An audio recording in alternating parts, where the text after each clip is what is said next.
तो हमारा जो टॉपिक है आज वो हमारा टॉपिक है जो वो हमारे पास है जी अवागाडोज लॉ। ठीक है, अवागाडोज लॉ जी क्या होता है उसको बारे में हम डिस्कस करेंगे और क्या उसकी इम्पोर्टेंस है। तो सबसे पहले जो अवागाडोज लॉ है वो एक साइंटिस्ट था अवागाडो, तकरीबन 18 जो है 11 में उसने ये लॉ दिया। ठीक है, अवोगाड्रो लॉ जी उसके लिहाज से वो कहता है जी कि अगर आपके पास इक्वल वॉल्यूम ऑफ गैस हो, जो equal volume of all gas हो, कोई भी गैस हो, सेम टेम्परेचर और प्रेशर पे, उनमें नंबर ऑफ मोल सेम रहेंगे, यानी कि वॉल्यूम डायरेक्टली प्रोपोर्शन होता है नंबर ऑफ मोल के। अगर वॉल्यूम बढ़ेगा तो नंबर ऑफ मोल भी बढ़ेंगे, और सेम टेम्परेचर पे और सेम प्रेशर पे कोई भी जो गैस हो उसका जो गैसेस है उनका वॉल्यूम क्या हो जाए जी, सेम होता है। ठीक है जी, तो हम लिख सकते हैं प्रोपोर्शनलिटी ख़त्म करनी, कांस्टेंट लगाते हैं तो v इज इक्वल टू के एन लगा दिया। ठीक है, ये हमारे पास एक वैल्यू आ गई, एक मैथमेटिकल फॉर्म आ गई। अब जो हम इसको देखते हैं, जो हम जिस टेम्परेचर और प्रेशर पे देखते हैं वो हमारे पास जी होता है STP पे। ठीक है, STP, एस का स्टैंडर्ड टेम्परेचर प्रेशर। ठीक है, ज़्यादातर गैसेस को हम STP पे ही नोट करते हैं ताकि हाँ जो है उसकी पता चल जाता है उस गैस का कि तब जो गैसेस हैं उनको जो है कंपेयर करना है अगर आपने, तो उनको एक ही स्टेट में रखना होगा सेम टेम्परेचर और प्रेशर पे, तो इसलिए हम STP यूज़ करते हैं। तो टेम्परेचर इस वक्त होता है 0 सेंटीग्रेड। ठीक है, या अगर केल्विन में चेंज करना है तो प्लस 273, तो जो हमारे पास 273 केल्विन, या और जो प्रेशर होता है वो होता है 180 m। तो जो STP होता है उस पर हमारे पास टेम्परेचर होता है 180 m, और जो आपके पास वॉल्यूम जो टेम्परेचर होता है वो होता है 0 सेंटीग्रेड या 273 केल्विन। ठीक है जी, अब जो STP पे तमाम गैसेस जो है अकॉर्डिंग टू अवोगाड्रोस लॉ उनका जो वॉल्यूम होगा वो सेम होगा। ठीक है जी, मतलब अगर आपके पास STP है, ठीक है, और आपके पास N2 है STP पे और H2 है। ठीक है, अब H2 एक हाइड्रोजन का मैस होता है 1.008, तो 2 का कितना होगा हमारे पास 2.0, आपके पास 16 ग्राम होगा। ठीक है, और नाइट्रोजन का एक का 14, 2 का कितना होगा 28 ग्राम। तो STP पे जो है इनका वॉल्यूम क्या होगा जी, सेम होगा। ठीक है, और ये हम जो है हमारे पास जो कैलकुलेट किया गया, तो जो एक मोल गैस हो STP पे उसका वॉल्यूम होता है 22.414 डेसीमीटर क्यूब। ठीक है, STP पे उसका वॉल्यूम कितना होता है 24.14 डेसीमीटर क्यूब। ठीक है जी, अब आपके पास कोई भी गैस हो तो उसका जो आपके पास फर्ज करो आपके पास गैस है, ऑक्सीजन है 1 मोल, उसका मैस है 32 ग्राम। ठीक है, नाइट्रोजन है आपके पास, उसका मैस है 28 ग्राम क्योंकि 1 मोल है। हाइड्रोजन है H2, उसका मैस होगा 2.016 ग्राम 1 मोल का। तो STP पे इन सब का वॉल्यूम क्या होगा जी, सेम होगा। कितना होगा 22.414 डेसीमीटर क्यूब। ठीक है जी, ये हमारे पास क्या होगा जी, इनका वॉल्यूम होगा। ठीक है, तो इसका मतलब है हमारे पास सिग्निफिकेंस क्या है, इसका मतलब इम्पोर्टेंस क्या है कि हम जो है वो हमारे पास कोई भी गैस मोनो एटॉमिक हो, डायटॉमिक हो या पॉलीएटॉमिक हो, ठीक है, तो उनमें जो मालिक्यूल हैं वो 1 मोल के वो कितने होते हैं 6.22 मल्टीप्लाई 10 की पावर 23। ठीक है, ये हमारे पास अवोगाड्रोस नंबर इन्हें कहते हैं।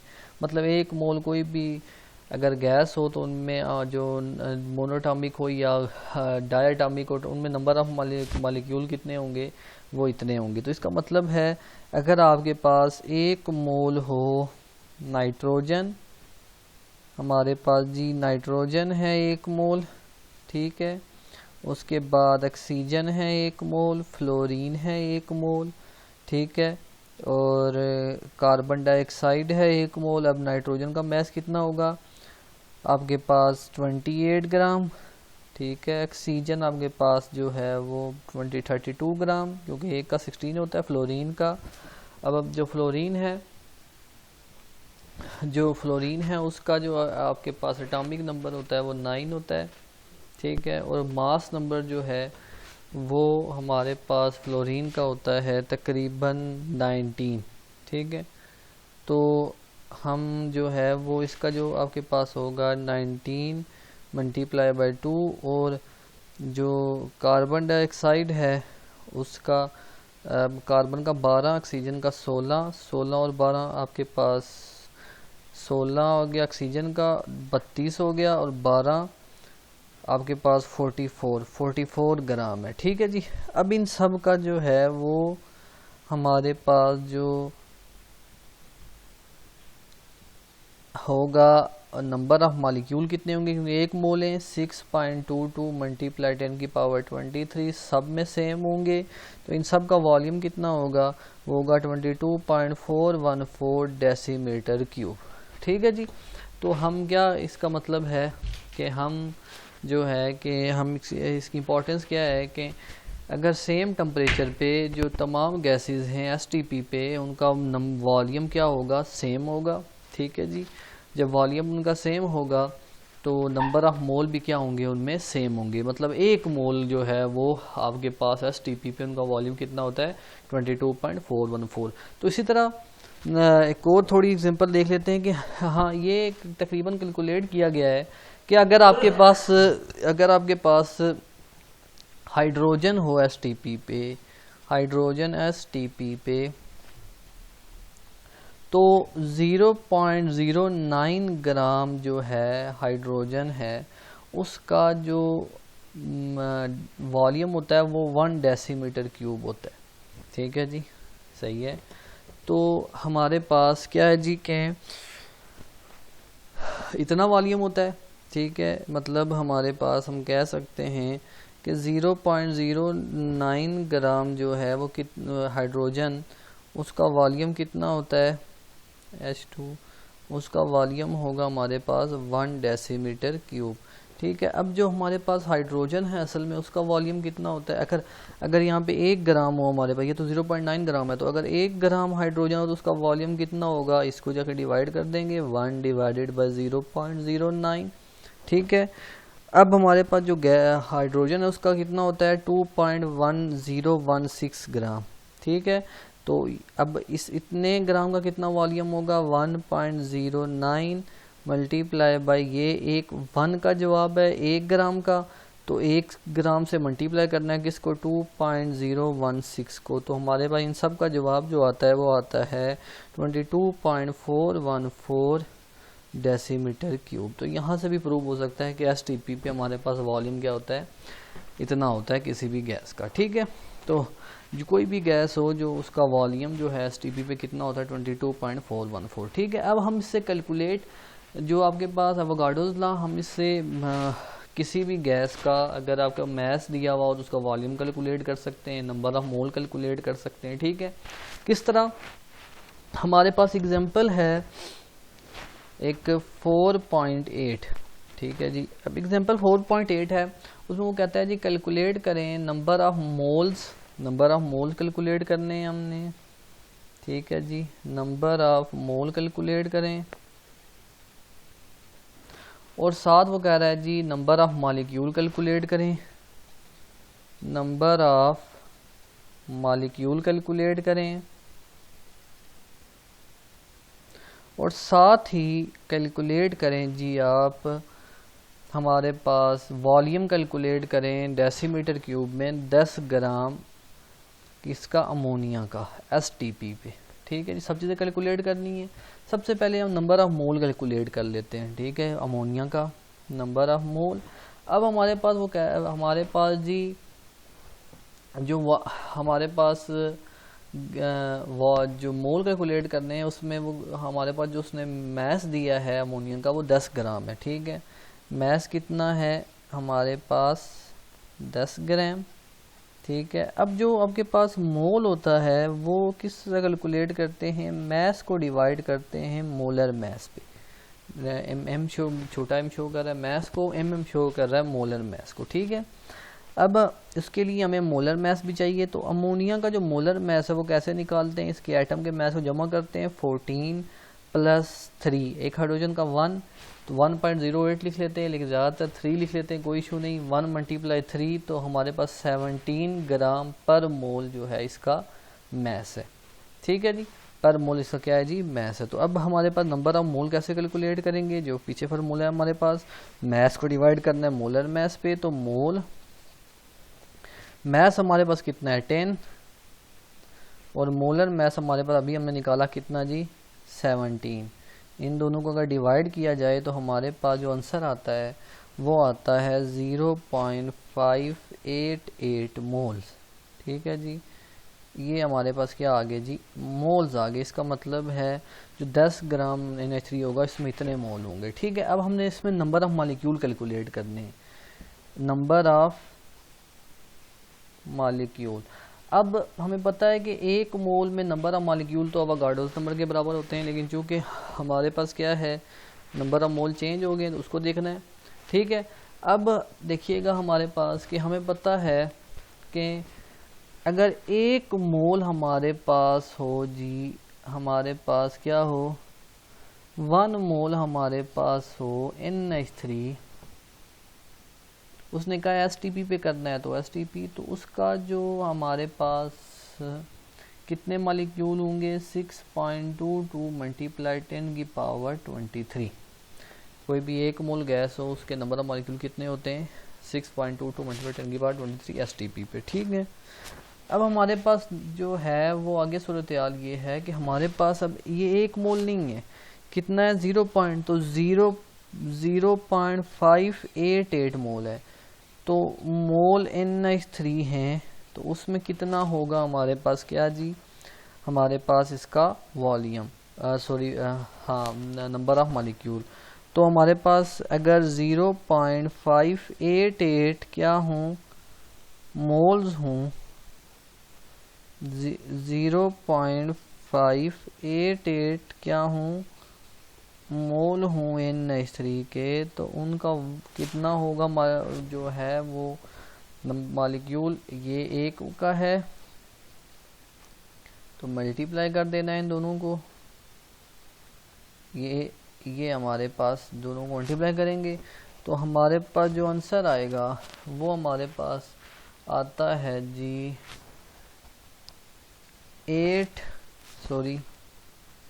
हमारे पास आंसर आता है तकरीबन 3.54 × 10⁻23 मॉलिक्यूल, ठीक है जी। अब मोल कम हो गए तो नंबर ऑफ मॉलिक्यूल भी कम हो गए। अब वो कह रहा है जी आप एटॉमिक सिटी बताएं, नंबर ऑफ एटम बताएं इतने मॉलिक्यूल के अंदर, ठीक है, उसको भी देख लेते हैं। अब हमें पता है जी कि एक मोल हमारे पास अगर NH3 हो तो उसमें एटम कितने हैं 4, ठीक है, एक नाइट्रोजन 3 हाइड्रोजन, तो मोल कितने हमारे पास उसमें जो है वो हमारे पास 4 हैं, ठीक है, एक मोल में, या हम कहते हैं जी कि एक मोल में नंबर ऑफ मॉलिक्यूल तो अवोगाड्रो नंबर के होते हैं, लेकिन हमारे पास एटम कितने होते हैं इतने, ठीक है। अब हमारे पास इसका मतलब है कि अगर या हम सिंपल तरीके से गो तरीके से भी कर लेते हैं कि अगर हमने इसको कैलकुलेट करना है तो हम जो नंबर ऑफ एटम हैं वो कैसे, नंबर ऑफ जो है वो हमारे पास एटम हैं वो कैसे कैलकुलेट करते हैं, उसका एक और फार्मूला भी है, वो ये है जी कि हमारे पास नंबर ऑफ एटम कैलकुलेट करते हैं, नंबर ऑफ एटम कैलकुलेट करते हैं हम किस तरह जी, नंबर ऑफ मॉलिक्यूल, कितने मॉलिक्यूल हैं, ठीक है, मल्टीप्लाई बाय जो है एटॉमिक सिटी कि नंबर ऑफ एटम, एक एटॉमिक सिटी कह लें, ठीक है, एटॉमिक सिटी मल्टीप्लाई बाय क्या होता है जी हमारे पास एटॉमिक सिटी। अब एटॉमिक सिटी क्या होता है जी, एटॉमिक सिटी होता है एक मोल के अंदर जितने उसके एटम हों। तो हमें पता है जी कि जो NH3 है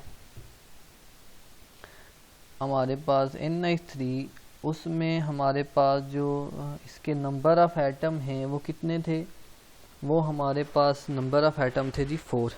ठीक है जी, हमारे पास कितने एटम थे, नंबर ऑफ़ एटम जी 4 थे। ठीक है, तो हमारे पास जो NH3 है उसमें जो है वो नंबर ऑफ़ एटम थे 4।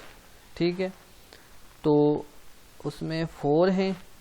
ठीक है, तो इसका मतलब है हमने कैसे निकाला नंबर ऑफ़ एटम के नंबर ऑफ़ मॉलिक्यूल को मल्टीप्लाई किया किससे साथ जी,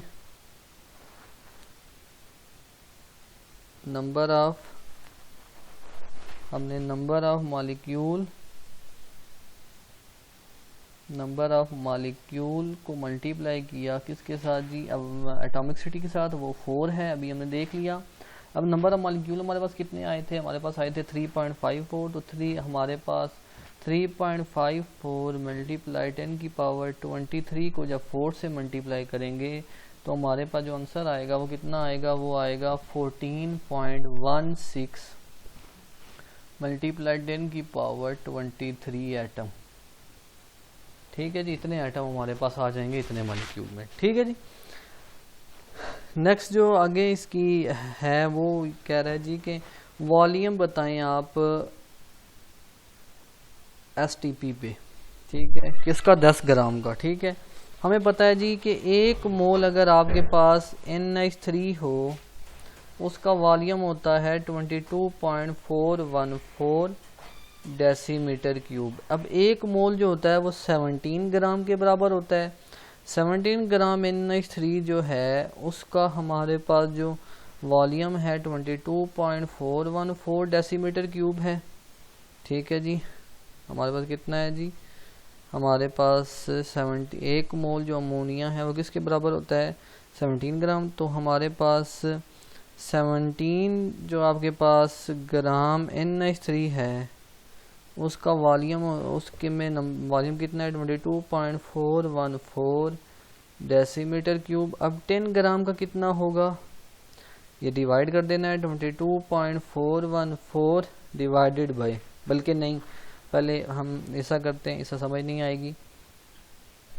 हाँ, अब हमारे पास 17 ग्राम जो है, 17 ग्राम में हमारे पास इतना वॉल्यूम है, तो 1 ग्राम का कितना वॉल्यूम होगा, 1 ग्राम NH3 बराबर होगा 22.414 डिवाइडेड बाय 17। अब ये 1 का निकाला, इसको डिवाइड कर दिया, ये 1 ग्राम का आंसर आ गया। हमारे पास कितने 10 ग्राम है, तो 10 ग्राम को कैसे निकालेंगे, तो 10 ग्राम जो है NH3 वो उसका वॉल्यूम कितना होगा, हमारे पास होगा 22.414 डिवाइडेड बाय 17 मल्टीप्लाई कितना जी 10। तो इन सब को डिवाइड और मल्टीप्लाई करो तो हमारे पास जो वॉल्यूम आता है वो हमारे पास आता है जी इसका 13.184 डेसीमीटर क्यूब। तो ये हमारे पास क्या आ गया जी, इसका आंसर आ गया। ठीक है जी, नेक्स्ट हमारे पास है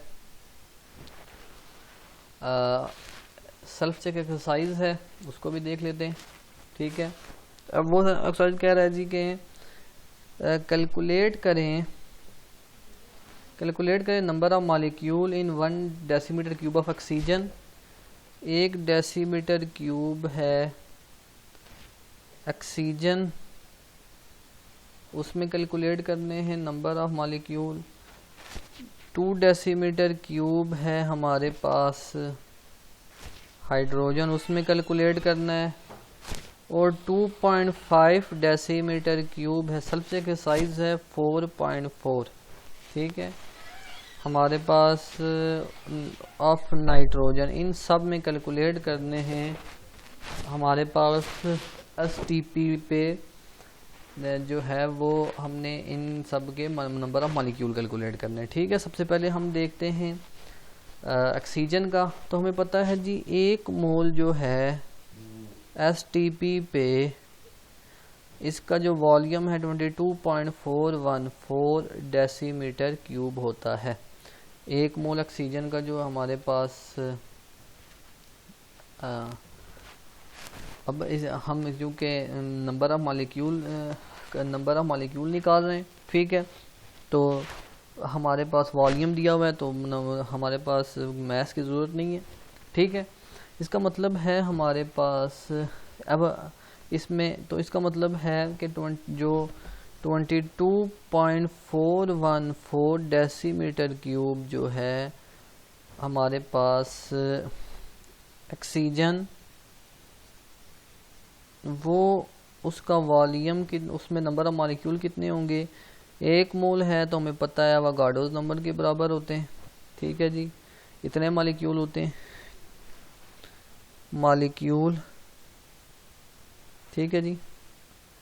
तो अब हमारे पास सिंपल बात है 22.414 डेसीमीटर क्यूब ऑक्सीजन जो है वो बराबर है 6.22 मल्टीप्लाई 10⁻23 मॉलिक्यूल के, ठीक है। तो हमारे पास 1 डेसीमीटर क्यूब ऑक्सीजन किसके बराबर होगी, इनको डिवाइड कर देना है, 6.22 मल्टीप्लाई 10⁻23 डिवाइडेड बाय हमारे पास आ गया 22.414 डेसीमीटर क्यूब, ठीक है जी। तो अब हमने कितने का निकालना है, हमारे पास जो 1 डेसीमीटर क्यूब ऑक्सीजन का निकालना था, तो इन सब को जब आप डिवाइड करोगे तो हमारे पास आंसर कितना आएगा, हमारे पास आएगा 0.27 मल्टीप्लाई 10⁻23 मॉलिक्यूल आ जाएंगे किसके, हमारे पास ऑक्सीजन के, ठीक है। अब नेक्स्ट है हमारे पास जो है वो है 2 डेसीमीटर क्यूब ऑफ हाइड्रोजन, ठीक है। अब सिंपल ये फार्मूला है, बल्कि हम उसको भी करके लेते हैं। अब हमारे पास 22.414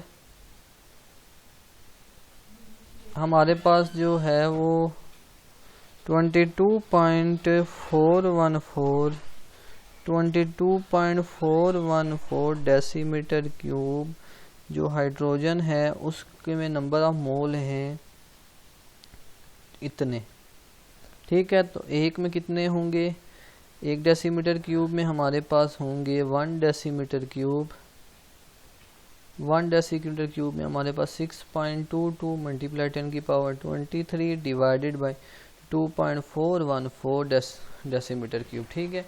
अब हमारे पास असल में हमने कितने का निकालना है, 2 का निकालना है, तो 2 डेसीमीटर क्यूब कितने के बराबर होगा, हमने इसको मल्टीप्लाई कर देना है किससे, 2 से। जब इसे 2 से मल्टीप्लाई करेंगे 2 के लिए, तो हमारे पास जो आंसर आएगा वो आएगा 0.54 मल्टीप्लाई 10⁻23 मॉलिक्यूल, ठीक है। इतने मॉलिक्यूल हमारे पास इसका आंसर आ जाएगा, ठीक है। नेक्स्ट हमारे पास है जनाब 2.5 डेसीमीटर क्यूब ऑफ नाइट्रोजन, इसको भी निकाल लेते हैं। कैसे निकालना है, उसी तरह कि अभी हमने बल्कि इसी को हम देख लेते हैं। ये हमारे पास बल्कि वो 22.414 डेसीमीटर क्यूब हमारे पास जो है उसमें नंबर ऑफ मॉलिक्यूल हैं 6.22 मल्टीप्लाई 10⁻23, किसके, नाइट्रोजन के, ठीक है।